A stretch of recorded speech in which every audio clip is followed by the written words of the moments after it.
बिस्मिल्लाहिर्रहमानिर्रहीम। अस्सलाम वालेकुम नाज़रीन, आप यूट्यूब चैनल देख रहे हैं। मैं इमरान खान हूँ। नाज़रीन, बलूचिस्तान में एक इंतहाई अफसोसनाक वाक़या पेश आया और ये खौफनाक हक़ाइक़ हैं इसके, मैं आपके साथ शेयर करता हूँ। बलूचिस्तान का एक वस्ती ज़िला है सोराब।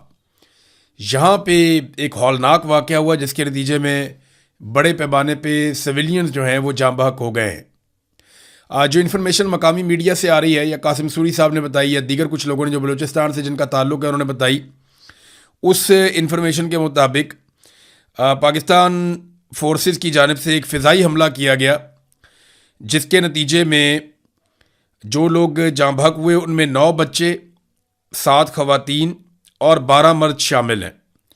और इनमें बच्चे जो हैं वो दूध पीते बच्चे भी हैं, बहुत छोटे बच्चे हैं। अगर आप ये तस्वीर और वीडियोज़ में आपको दिखा पाता तो आपका दिल दहल जाता। ये बड़ा खौफनाक इंसिडेंट है, बड़े हौलनाक मनाजिर हैं जो उसके मैं देख रहा हूँ और ये बड़े तकलीफ़ देह मनाजिर हैं।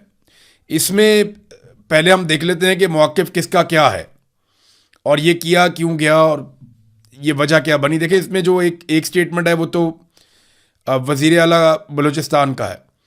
सरफराज बुगटी ने कहा कि सोराब में 18 दहशतगर्दों का खात्मा काबिल तहसीन है। वाक़े में कीमती इंसानी जानों के ज़िया पर दिली अफसोस है। बलूचिस्तान यकजहती कमेटी ने आज के दिन में एहतजाज का और बलूचिस्तान के अंदर भरपूर एहतजाज का उन्होंने ऐलान किया है।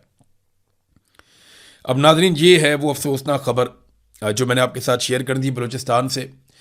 आज का दिन वैसे भी बड़ा इम्पॉर्टेंट है।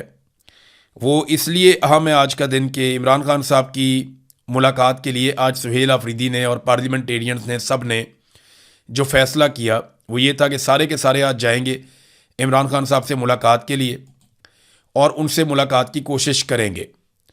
और अगर इमरान खान साहब से मुलाकात नहीं करवाई जाती तो उसके बाद फिर वहाँ पे वो मुज़ामत करेंगे।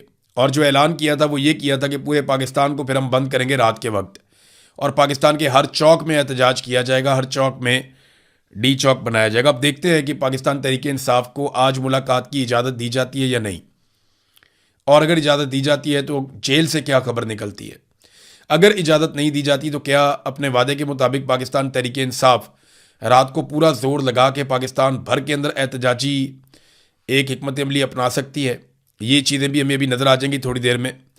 जो नाम दिए गए मुलाकात के लिए उसमें पहला नाम है सुहेल आफरीदी का, दूसरा शाहिद खटक का, तीसरा मीना खान का, चौथा नाम है शफ़ी जान का, पाँचवां शफ़कत अयाज़ का और छठा नाम है अब्दुल सलाम अफरीदी का। ये नाज़रीन 6 नाम दिए गए हैं क्योंकि अदालत का हुक्म था कि 6 लोग मिल सकेंगे इमरान खान साहब को हर जुमेरात को। तो ये 6 नाम दे दिए गए हैं जो इमरान खान साहब से मिलने के लिए जाएंगे। एक और ऐलान किया सुहेल आफरीदी ने जो बड़ा इम्पॉर्टेंट है मेरी नज़र में। वो ऐलान उन्होंने ये किया कि अब तक जो लोग इकट्ठे हुए हैं इमरान खान रिहाई अमन फोर्स के प्लेटफॉर्म पे, जो नौजवानों ने अपनी रजिस्ट्रेशन करवाई है, अब तक 5,30,000 नौजवान इसके अंदर शामिल हो गए हैं इमरान खान रिहाई अमन फोर्स में। अगर तो इसमें 5,30,000 नौजवान शामिल हो गए हैं तो ये तो तादाद ठीक तरीके से बढ़ रही है, क्योंकि कुछ दिनों पहले तक बताया गया था कि 60,000 नौजवान हैं। अब अगर हफ्ते डेढ़ के बाद ये 5,30,000 है तो फिर तो उम्मीद की जा सकती है कि 27 सितंबर आने तक इनकी तादाद 20-25 लाख तक भी हो सकती है। और इतने बड़े पैमाने पे अगर नौजवान रजिस्टर्ड हो जाते हैं और फिर वो निकलते हैं बारी बारी एहतजाज करने के लिए और वो एक ऑर्गेनाइज तरीके से चलते हैं तो फिर तो मिलिट्री एस्टेब्लिशमेंट के लिए मुसीबत खड़ी हो गई। देखिए, आज़ाद कश्मीर में जो लोग हैं उनकी तादाद को बहुत बड़ी नहीं है, यानी उनकी वैसे ही आबादी बहुत कम है। 45 लाख की टोटल आबादी है, उसमें से भी सिर्फ एक इलाके के लोग हैं मुख्तलिफ एरिया से आके। वो एक जगह पे 10-15 हज़ार लोग हैं, एक जगह पे 20,000 लोग हैं, वो जो अलग अलग जगहों पे वो एहतजाज करते हैं। तो वो टोटल 50-60 हज़ार लोगों ने मुसीबत डाली हुई है। ज़्यादा होते हैं तो वो बहुत बड़ी तादाद में भी हो जाते हैं, लेकिन जब वो कम होते हैं तो फिर भी वो 20-25 हज़ार लोग तो रहते हैं, 10,000 तो रहते ही हैं एक आधी जगह पे। तो उन्होंने मुसीबत डाली हुई। अगर पाकिस्तान तहरीक इंसाफ वाकई में लाखों नौजवान इकट्ठे कर पाए तो एस्टेब्लिशमेंट के लिए वाकई ही मुसीबत बन जाएगी, जिससे निकलना उनके लिए मुश्किल होगा। बलूचिस्तान की नाज़रीन हम बात कर रहे थे ना, ये देखें एक और ख़बर बलूचिस्तान से। ये खबर देखें, आप अपना सर पीटेंगे कि ये क्या हो रहा है बलूचिस्तान में। ये देखें आप, ये एक बुज़ुर्ग हैं, ये आपको नज़र आएंगे इस तस्वीर में। ये देखें, इनको लोग हाथ में ला रहे हैं, छोटी सी वीडियो है, ये ज़रा देख लें आप। इनकी उम्र 70 साल है। ये गवर्नर हैं बलूचिस्तान के शेख जाफ़र खान मंदोखेल। शेख जाफ़र खान मंदोखेल साहब जो हैं, ये 70 साल इनकी उम्र है, बलूचिस्तान के ये गवर्नर हैं। और अक़वाम मुत्तहिदा में एक कॉन्फ्रेंस हो रही है जिस कॉन्फ्रेंस का नाम है youth and artificial intelligence summit 2026। यानी 2026 का जो समिट हो रहा है नौजवानों और आर्टिफिशियल इंटेलिजेंस के ऊपर, उसमें पाकिस्तान की नुमाइंदगी के लिए अक़वाम मुत्तहिदा में भिजवाया गया किसे? 70 साल गवर्नर बलूचिस्तान को। है ना मज़े की बात। पूरे पाकिस्तान में कोई नौजवान नहीं मिला जो यूथ और आर्टिफिशियल इंटेलिजेंस के हवाले से अक़वाम मुत्तहिदा में जाकर नुमाइंदगी करता पाकिस्तान की। जो प्रोग्राम है वो यूथ का है और 70 साल बाबा जी गए हुए गवर्नर साहब, क्योंकि उन्हें सैर कराना मकसद था। तो नाज़रीन, ऐसे ही बंदरबांट की है। मिलिट्री एस्टेब्लिशमेंट ने ना कभी सही बंदे को सही काम पे आने ही नहीं दिया। जानबूझकर उन्होंने हमेशा ये किया। उन्होंने कहा ठीक बंदा ठीक जगह पे आएगा, वो लगेगा, वो सवाल करेगा, वो पूछेगा ये क्यों करते हैं, वो क्यों करते हैं, वो क्यों करते हैं, हम क्या जवाब देंगे। वो कहते हैं उठाओ नालायक आदमी को लगाओ। जिस बंदे का जो काम है उससे नहीं करवाना, किसी और बंदे से करवाओ, ताकि कोई सवाल ही ना करे, पूछे ही ना कि गलत क्या और सही क्या है। 70 साल के बाबे को उठा के भेज दिया। और भेज दिया कहाँ पे? यूथ एंड आर्टिफिशियल इंटेलिजेंस का समिट है 2026 का, अक़वाम मुत्तहिदा के प्लेटफॉर्म पे, दुनिया का सबसे बड़ा प्लेटफॉर्म है जहाँ पे भेज दिया। और वो भी मुंह उठा के चल दिए, उनको भी शर्म नहीं आई कि मैं कहाँ जा रहा हूँ। ये है जनाब पाकिस्तान के अंदर और बलूचिस्तान के अंदर सूरत हाल। नाज़रीन, ये एक और इंसिडेंट हुआ। आमिर मुगल साहब के घर के ऊपर बहुत बड़ा हमला हुआ है।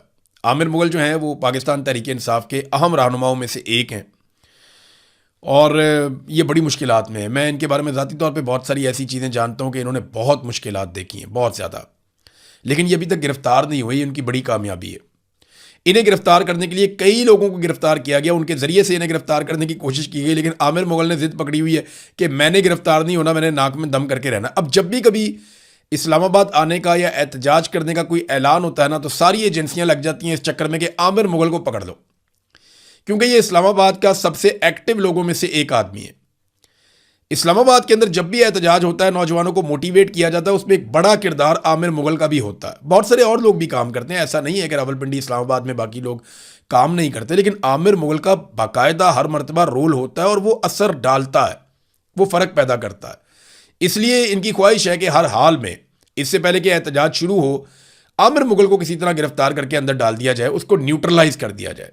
जनाब, उनके घर के ऊपर रेड मारा और उनके सोफे की गद्दियाँ उखाड़ दी, कुर्सियाँ और दरवाजे तोड़ दिए, फ्रिज खोल दिया, वो भी तोड़ दिया, शीशे तोड़ दिए। यानी आमिर मुगल की शीशों के बीच में बैठा हुआ है या गद्दियों के बीच में छुपा हुआ है। ये चीज़ें आप क्यों तोड़ते हैं? ये चीज़ें पता क्यों तोड़ते हैं? सोफ़े तोड़ते हैं, फर्नीचर तोड़ते हैं, मेज़ें तोड़ते हैं, फ्रिज तोड़ते हैं, घर के शीशे, बाकी चीज़ें, स्क्रीन तोड़ देते हैं। क्यों तोड़ते हैं पता है? ये इसलिए तोड़ते हैं ताकि अगले बंदे का इतना नुकसान हो जाए कि वो डर जाए और वो पीछे हट जाए इस लड़ाई से। क्योंकि मिडिल क्लास के लोग हैं ना ज़्यादातर। आमिर मुगल भी मिडिल क्लास का आदमी है, कोई बहुत अमीर आदमी तो नहीं है।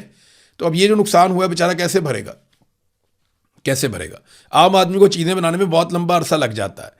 आमिर मुगल ने खुद बताया कि कोई लेडी एहलकार नहीं थी, चादर और चार दीवारी का तकद्दुस पामाल किया गया, तोड़ फोड़ किया गया। हमारे उसके घर में जो कुत्ते हैं उनको डंडों से मारा गया और 2-3 फायर भी किए गए कुत्तों को चुप करवाने के लिए, उनको डराने के लिए। फिर खौल उठा के साथ ले गए, DVR उतार के साथ ले गए।